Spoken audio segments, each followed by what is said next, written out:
Hi, I'm Chris. I developed the Neuromotive Reset.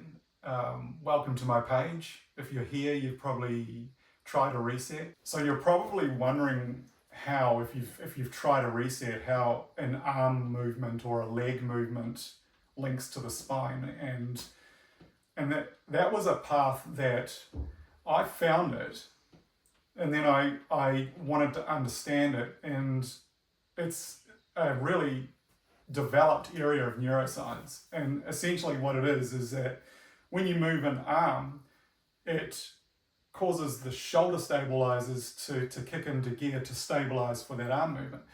The next thing that happens is because the shoulders are being stabilized, the spine stabilizes for the shoulder. So it's a pathway into the stability system of the spine.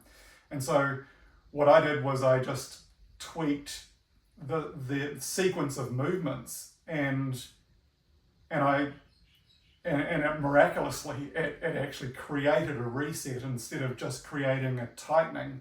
The reverse happened, and so it became a very predictable, simple way to reset, from using arm movements, reset the spinal muscles that control spinal alignment. I was a chiropractor for nearly 30 years, and my strength really was in assessment.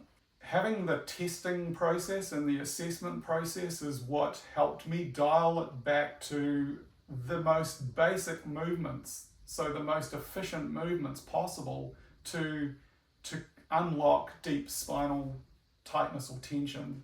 Each reset has a specific purpose, and that's to create a reset of the muscles, so prompt the brain to check if it needs those muscles tight.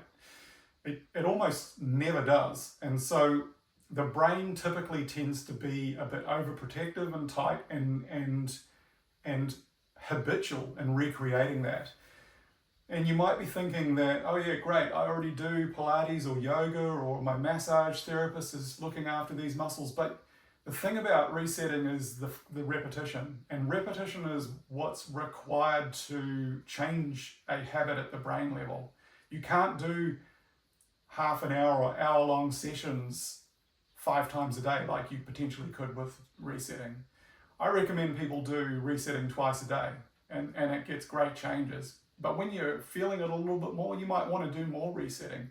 But you surely can't do strength training hour-long sessions or Pilates or go see a massage or have chiropractic adjustments multiple times a day like that. One, you wouldn't be able to afford it, and two, you just wouldn't have the time. So in the first week of using the Neuromotive Reset, you start with the beginner's video, and that's a video that just is very easy to follow along. It's exactly what I would do if I was seeing a person face to face and I knew that they had no concept of what the reset was about, and I just lead you through those movements. So after a week of doing that, and you might use it once a day just to get familiar with the moves, you're ready to graduate from that and get into the quicker version, which is a 3-minute video. So it's the same routine without as much in-depth explanation because it's just not needed at that stage. Then you just lock onto that and just make it a habit, at least twice a day for the next 5 weeks, because I found that using the reset for around about 6 weeks is where most people really get into those deep ingrained patterns, and a lot of neuroplastic adaptation that gets in the way of progress starts to subside. Also in the program, there's a video library for every move if you want to know more about each move. And when I was seeing people face to face and I would check on them as they were learning the reset, I saw what were the most common mistakes.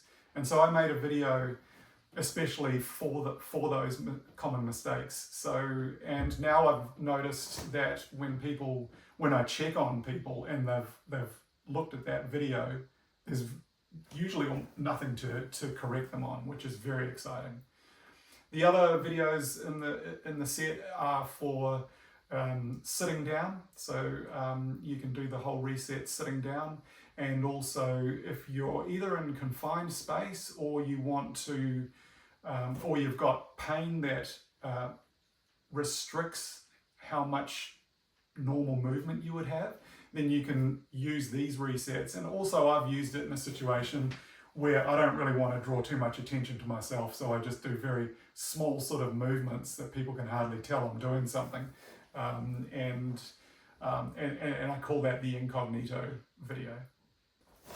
While at first, for me, this was an incredible thing to have for myself, my thoughts immediately turned to how useful this could be for so many people. And whoever buys this program, I am here and I want to support. And so I'm available for emails, for doing online meetings, and I want this to work for you.